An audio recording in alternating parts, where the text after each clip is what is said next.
The other day, Thursday to be more exact, Dr. Mortimer lunched with us. He has been excavating a barrow at Long Down and has got a prehistoric skull which fills him with great joy. Never was there such a single-minded enthusiast as he.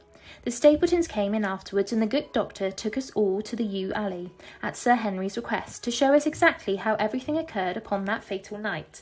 It is a long dismal walk, the yew alley, between two high walls of clipped hedge, with a narrow band of grass upon either side.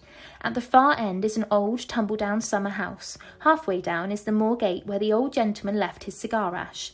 It is a white wooden gate with a latch. Beyond it lies the wide moor.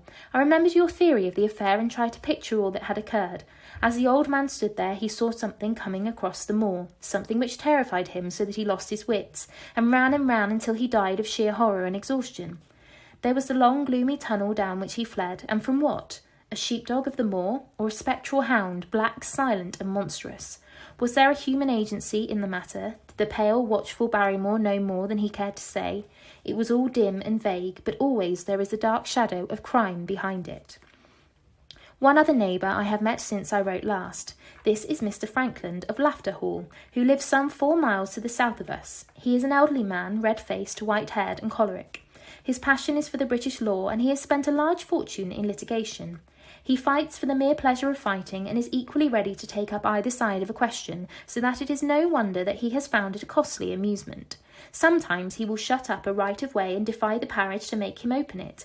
At others, he will with his own hands tear down some other man's gate and declare that a path has existed there from time immemorial, defying the owner to prosecute him for trespass.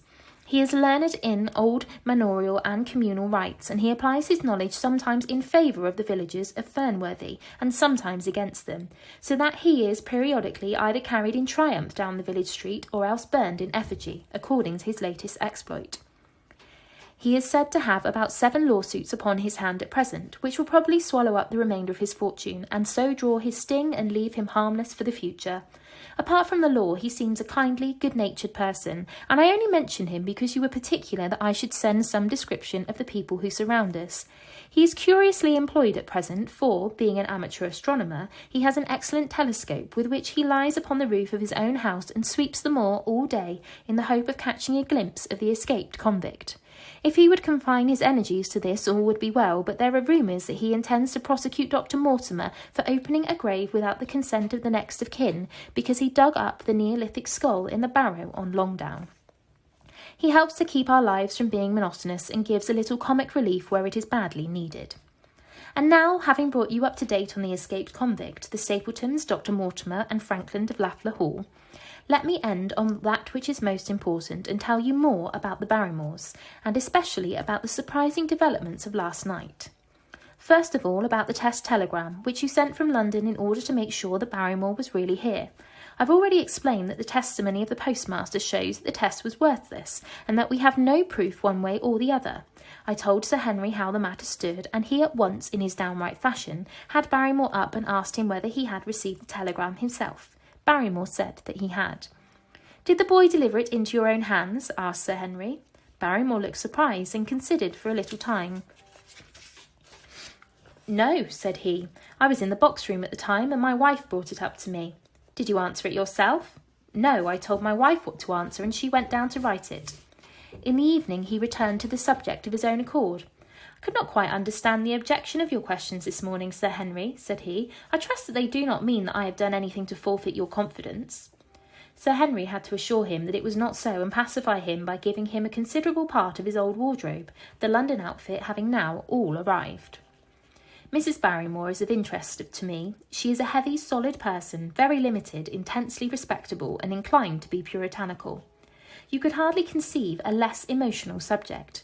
Yet I have told you how, on the first night here, I heard her sobbing bitterly, and since then I have more than once observed traces of tears upon her face. Some deep sorrow gnaws ever at her heart. Sometimes I wonder if she has a guilty memory which haunts her, and sometimes I suspect Barrymore of being a domestic tyrant. I have always felt that there was something singular and questionable in this man's character, but the adventure of last night brings all my suspicions to a head. And yet it may seem a small matter in itself. You are aware that I am not a very sound sleeper, and since I have been on guard in this house, my slumbers have been lighter than ever. Last night, about 2 in the morning, I was aroused by a stealthy step passing my room. I rose, opened my door, and peeped out. A long black shadow was trailing down the corridor. It was thrown by a man who walked softly down the passage with a candle in his hand. He was in shirt and trousers with no covering to his feet. I could merely see the outline, but his height told me that it was Barrymore. He walked very slowly and circumspectly, and there was something indescribably guilty and furtive in his whole appearance. I have told you that the corridor is broken by the balcony which runs round the hall, but that it is resumed upon the farther side. I waited until he had passed out of sight, and then I followed him. When I came round the balcony, he had reached the end of the farther corridor, and I could see from the glimmer of light through an open door that he had entered one of the rooms. Now, all these rooms are unfurnished and unoccupied, so that his expedition became more mysterious than ever. The light shone steadily as if he was standing motionless. I crept down the passage as noiselessly as I could and peeped round the corner of the door. Barrymore was crouching at the window with the candle held against the glass. His profile was half turned towards me, and his face seemed to be rigid with expectation as he stared out into the blackness of the moor. For some minutes he stood watching intently. Then he gave a deep groan, and with an impatient gesture he put out the light. Instantly I made my way back to my room, and very shortly came the stealthy steps passing once more upon their return journey.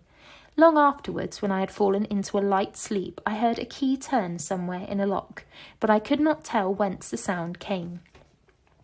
What it all means I cannot guess, but there is some secret business going on in this house of gloom, which sooner or later we shall get to the bottom of. I do not trouble you with my theories, for you ask me to furnish you only with facts. I have had a long talk with Sir Henry this morning, and we have made a plan of campaign founded upon my observations of last night. I will not speak about it just now, but it should make my next report interesting reading.